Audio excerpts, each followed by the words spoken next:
तो गाइस कैसे हो आप लोग। तो वेंगार्ड इमॉर्टल के नेक्स्ट नॉवल के एपिसोड नंबर 384 में आपका स्वागत है। तो चलिए शुरू करते हैं। तो जैसा कि अभी तक हमने पिछले एपिसोड में देखा कि जैसे ही वान वहाँ पे इमोरियल गॉड वेलम में एंटर करता है, उसकी नज़र अल्सियर पे जाती है, जहाँ पे अल्सियर उससे कहता है कि तुम प्रीवियस लाइफ में हेवन ट्रम्पलिंग स्टेज के बंदे थे। अब यहाँ पे ये थोड़ी सी कन्फ्यूजन होगी कि यहाँ यार ये किस चीज़ के बारे में बात कर रहा है। अभी तो वानी सिर्फ हाफ स्टेप ट्रम्पलिंग हेवन ट्रम्पलिंग स्टेज में मौजूद है। यहाँ पे हमें दिखाया जाता है वानी को, जो कि कंफ्यूज हो जाता है और कहता है प्रीवियस लाइफ। तो ये सुनकर वो अल्सियर कहता है कि लगता है तुम्हें कुछ भी याद नहीं आ, लेकिन मैं तुम्हें यहाँ पे मरने से पहले तुम्हें कुछ चीज बताना चाहता हूँ। और दिखाया जाता है कि अल्सियर जो कि एक मासूम सा चेहरा, मतलब अपने चेहरे को झकाए हुए था, वो उसको रिवील करता है, उसके चेहरे को दिखाया जाता है जो कि असल में एक डेमोनिक फेस होता है। मतलब कह सकते हो कि अभी तक का सबसे मेन पावरफुल विलन, मतलब कह सकते हो मेन प्रोटैगनिस्ट का विलन यही रहने वाला है। शुरुआत से यही चीजें हो रही होती है। इसके साथ यहाँ पे बताया जाता है, वो बोलता है कि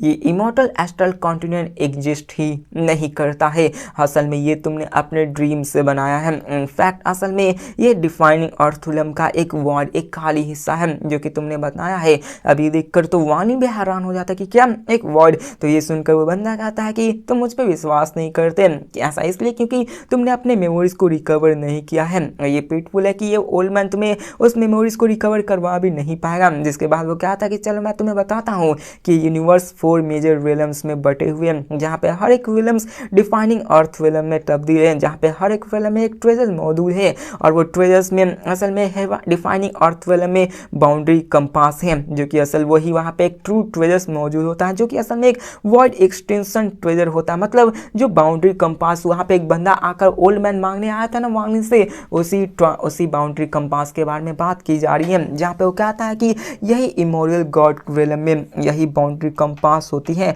और यहाँ पे हमें अल्सियर को दिखाया जाता है जो कि काफी ज्यादा एक्साइटेड होता है। इसके बाद वो आगे कहता है कि प्रीवियस लाइफ में तुम अपने दुनिया के सबसे स्ट्रॉन्गेस्ट बंदे थे, तुम कुछ भी कर सकते थे, मतलब जो चाहे वो कर सकते हैं, मतलब कह सकते हो ऑलमाइटी था। जहाँ पे वो आगे कहता है लेकिन फिर भी तुमने सिर्फ एक वुमेन के लिए बाउंड्री कंपास को गार्डियन से बोरो किया ताकि तुम अपने वाइफ को रिवाइव कर सको। और वो आगे कहता है कि तुमने अपने सेल्फ क्रिएटेड ड्रीम डाव को भी क्रिएट किया ताकि तुम अपनी वाइफ को रिजरेक्ट कर सको, ताकि तुम उसे रियलिटी में भी रिजरेक्ट कर सको। और वो आगे कहता है कि यहाँ तक कि ये ओल्ड मैन भी तुम्हारे इस आइडिया को लेकर शॉक हो चुका था। यहाँ पे वान अपनी आंखों को क्लोज किए हुए था और थोड़ी देर बाद अपनी आंखों को ओपन करता है और कहता है कि तो ऐसा है, लेकिन तुम कौन हो। तो अल्सियर कहता है कि ये ओल्ड मैन कहता कि असल में ये ओल्ड मैन उसी बाउंड्री कंपास का गार्डियन है, जबकि तुमने यहाँ पे मेरे हाथों से उस बाउंड्री कंपास को लिया था। तो मेरे पास एक डिस्पल भी है जिसका तुम नाम जानते हो, जिसका नाम मोजी होता है। वान इस पे भरोसा नहीं करता है, जिसको देखकर वो कहता है कि मैं जानता हूँ कि तुम मुझ पे भरोसा नहीं करोगे, लेकिन तुम खुद से देख लो, तुम यहाँ पे डिटरमाइन करो कि ये रियल है या फिर फेक।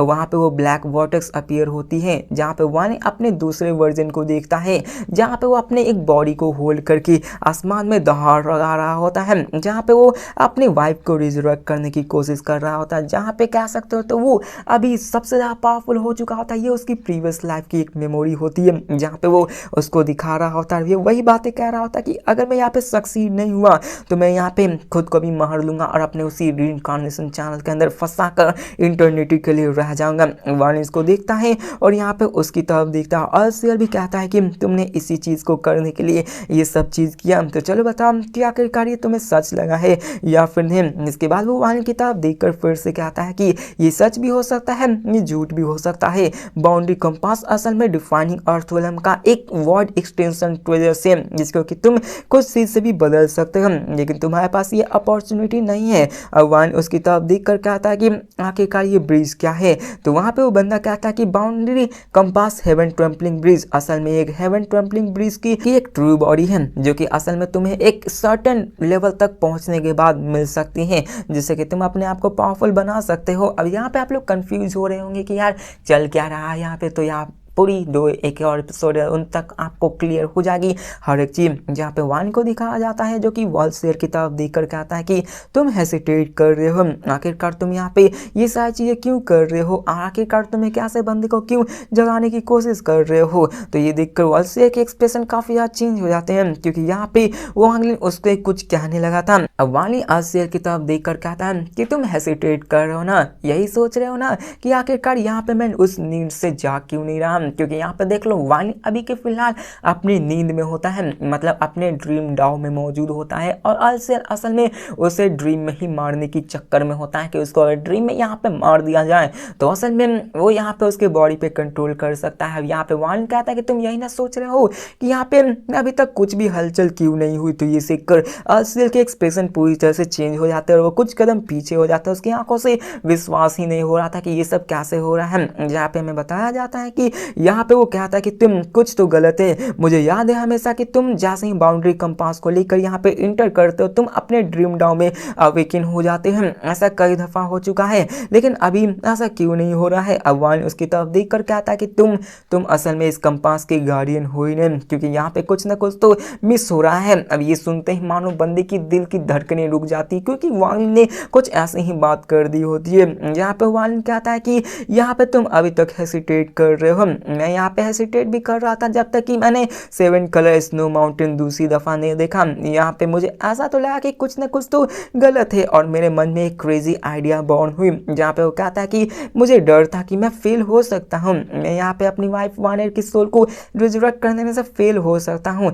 जिसके कारण यहाँ पे मुझे अपने पास से एक अच्छे से रास्ते को निकालना पड़ता जिससे कि मैं अपने आप को इसमें सक्सीड करके ही फैसला दम लूँ। जहाँ पे वो कहता कि प्रीवियस लाइफ में मुझे लगता था कि मुझे डर था कि ये सब सच नहीं हो सकता था, मुझे इसको वेरीफाई करना था, इसलिए मुझे बदलना पड़ा। और जब उस वक्त मैं हेवन डिफाइनिंग बीट के अंदर था तो मैंने वहाँ पे एक आवाज़ सुनी जो मुझसे कह रही थी कि तुम कुछ मिस कर रहे हो। जहाँ पे मुझे नहीं समझ में आया था कि आखिरकार मैं मिस क्या कर रहा हूँ, लेकिन बार बार मुझे ये बताया गया कि मुझे कुछ मिस कर रहा हूँ, मैं किसी चीज़ को मिस कर रहा हूँ जो कि मुझे किसी तरफ का इशारा कर रही होती है। लेकिन जैसे ही मैंने थर्ड स्टेप में वाइट गेट में एंटर किया वहाँ पे मुझे वो फिर से आवाज़ आई जो कि फिर से कह रही थी कि तुम कुछ मिस कर रहे हो। यहाँ पे वहाँ फिर से कहता है कि इसी के साथ मुझे एक आइडिया आया और मुझे बाद में skull of the King Kong मिली और साथ में उसकी डिवाइन सेंस भी वहाँ पे दिखी जो कि वहाँ पे रखी हुई थी, जहाँ पे मुझे वहाँ पे हर एक चीज़ का सवाल का जवाब मिल चुका होता है। वो कहता है कि जो हेवन डिफाइन कह रहा था कि तुम किसी एक चीज़ को मिस कर रहे हो वो असल में तुम नहीं,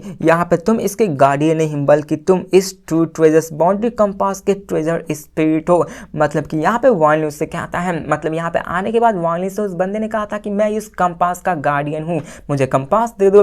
लेकिन यहाँ पे वो वांगलिन कहता कि तुम कंपास के गार्डियन नहीं बल्कि तुम कंपास के अंदर से निकले हुए एक सोल हो। मतलब कह सकते हो उसके अंदर की एक स्पिरिट हो। इसको देखकर वहाँ पर पूरी तरह से हैरान हो जाता है, मानो वो बंदा पूरी तरह से कांपने लगता है कि इस बंदे को पता कैसे चला। जिसके बाद यहाँ पे वानी उसे सारी चीज़ें बताने लगता है कि यहाँ पे ऐसे ऐसे चीज़ है। यहाँ पे मुझे हेसिटेट तो हो रही थी कि मुझे कुछ भी नहीं पता था अंटिल मैंने उस स्कल को देखा। यहाँ पे हमें दिखाया जाता है कि तभी वहाँ पे ब्लैक गैस आने लगती है जो कि वहाँ पे उसकी तरफ देख कर कहता है तुमने आखिरकार तुमने किस मेथड के बारे में सोच रखा था। वो काफ़ी ज़्यादा डरने लगता है क्योंकि वानी ने उससे कहा था कि मुझे एक मेथड के बारे में पता चला था जिससे कि मैं अपनी वाइफ को रिजर्व कर सकता हूँ। अब वानी पूरी तरह से शांत था और अर्सियल की तरफ देखने लगता है, जहाँ पे वानी कहता है कि मेरा मेथड बिल्कुल ही सिंपल था, मैं टाइम के टाइम के फ्लो को अच्छी तरह से समझ चुका था।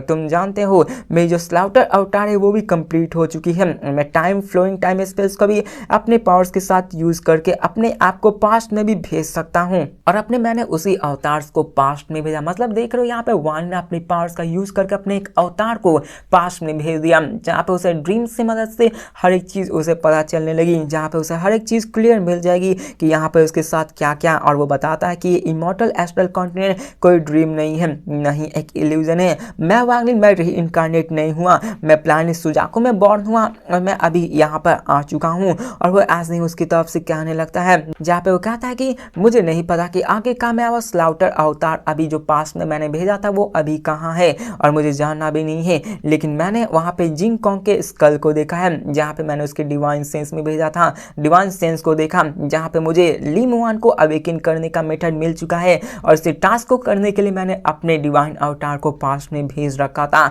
जहाँ पे उसकी डिवाइन सेंस क्लियरली पास्ट में जो चीज हुई थी सबके बारे में बताता है और एक कंपास के बारे में बताया था कि ये कंपास ही वो चीज है जिससे कि हम वानिर को रिजर्व कर सकते हैं। मतलब देख सकते हो कि यहाँ पे वानिर टाइम के साथ खेल सकता है, पास्ट में जा सकता है, प्रेजेंट में आ सकता है, ये सारी चीजें कर रहा होता है। क्लियरली यहाँ पे नहीं बताया गया है क्योंकि यहाँ पे वानिर ने अपने सिर्फ अवतार को भेजा होता है जो कि कह सकते हो एक बहुत बड़ी फीट की तरह देखा जाता है। जहाँ पे वो आगे कहता है कि वहाँ पे जाने से पहले मैंने उसको जो टास्क दिया था वो टास्क ये था कि उस कंपास को ब्लास्ट करके खोलना, जिसके कारण वो कंपास इनकम्प्लीट हो गया और उसमें से जो तुम्हारी स्पीड थी वो बाहर निकल गई थी। वो कहता है कि वो स्पीड कोई और नहीं तुम ही थे।